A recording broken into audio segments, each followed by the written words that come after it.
नमस्कार मित्रों, आज मैं आप लोगों को यह बताने वाला हूं कि यूपी पंचायत चुनाव में आरक्षण को लेकर जो घमासान मचा हुआ है।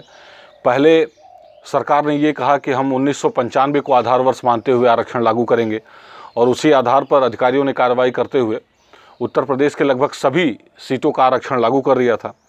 लेकिन अब जब मामला कोर्ट में चला गया तो लखनऊ हाई कोर्ट ने ये कहा कि जो आरक्षण है वो उसमें 1995 को आधार न मानकर 2015 को आधार माना जाए।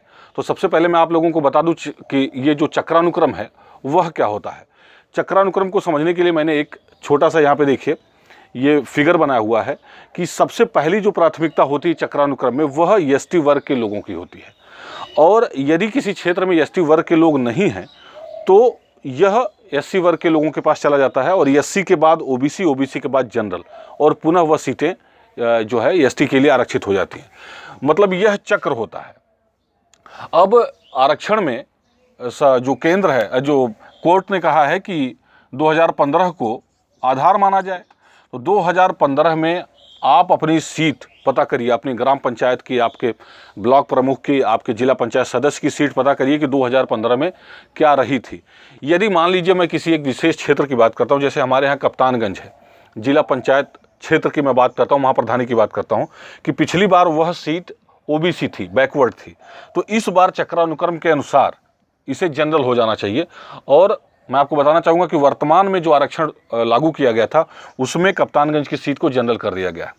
जैसे मैं मेरे ग्राम पंचायत की बात यदि करूं तो अब की बार, पिछली बार 2015 में हमारे यहाँ ग्राम पंचायत की जो सीट थी वह सामान्य थी। अब सामान्य के बाद मेरे यहाँ अब की बार एसटी होना चाहिए, लेकिन एसटी आबादी हमारे यहाँ है नहीं। एससी होना चाहिए, एससी आबादी भी नहीं है, तो बैकवर्ड होना चाहिए। यानी अब की बार हमारे यहाँ की जो ग्राम पंचायत की प्रधान की सीट है वह बैकवर्ड होना चाहिए। और जो आरक्षण लागू हुआ है, सरकार के द्वारा आरक्षण लागू किया गया था, उसमें भी अब की बार मेरे ग्राम पंचायत की सीट बैकवर्ड कर दी गई है। तो मित्रों, ये एक चक्रानुक्रम होता है। उसमें एक चीज़ ये होता है कि महिलाओं का क्या, जैसे मान लीजिए मैं अपने ग्राम पंचायत, अपने ब्लॉक की बात करता हूँ, महाराजगंज की। महाराजगंज में कुल 84 ग्राम पंचायत हैं। 84 में से 42 सीटें आरक्षित होनी है, 50% सीटें ही आरक्षित होंगी। तो इन 50% में हमारे यहाँ जो महाराजगंज ब्लॉक है उसमें 19 सीटें एससी वर्ग के लोगों के लिए और 23 सीटें ओबीसी वर्ग के लोगों के लिए आरक्षित की गई थी पिछली बार। अब इस 19 में से ये जो महिला है 1/3 महिला के लिए हो जाएगी, मतलब 6 एससी महिलाओं के लिए और जो बाकी सीटें बचेंगी 13 सीटें वो एससी वर्ग के सामान्य लोगों के लिए। और यह ओबीसी में 23 सीटें ओबीसी वर्ग के लोगों के लिए आरक्षित की गई थी, जिसमें से 1/3 यानी आप कह सकते हैं कि 8 सीटें ओबीसी महिलाओं के लिए आरक्षित की जाएंगी। तो इस तरह से आप अपने क्षेत्र के चक्रानुक्रम को जान सकते हैं। आप समझ सकते हैं कि 2015 में आपकी सीट क्या रही है, जिस भी पद का आप जानना चाहते हैं उस पद का 2015 में आरक्षण क्या रहा है, और उस आरक्षण के अनुसार आप यह देख सकते हैं कि आपके यहाँ की सीट क्या हो सकती है। एक स्थिति यह है कि किसी विशेष क्षेत्र में किसी विशेष वर्ग के लोगों की आबादी अधिक होने की वजह से, जैसे मान लीजिए किसी क्षेत्र में ओबीसी बैकवर्ड लोगों की आबादी बहुत अधिक है, तो ऐसी स्थिति में अगर पिछली बार 2015 में ओबीसी रही है तो हो सकता है इस बार भी उसे ओबीसी ही कर दिया जाए और महिलाओं के लिए आरक्षित कर दिया जाए, ये हो सकता है।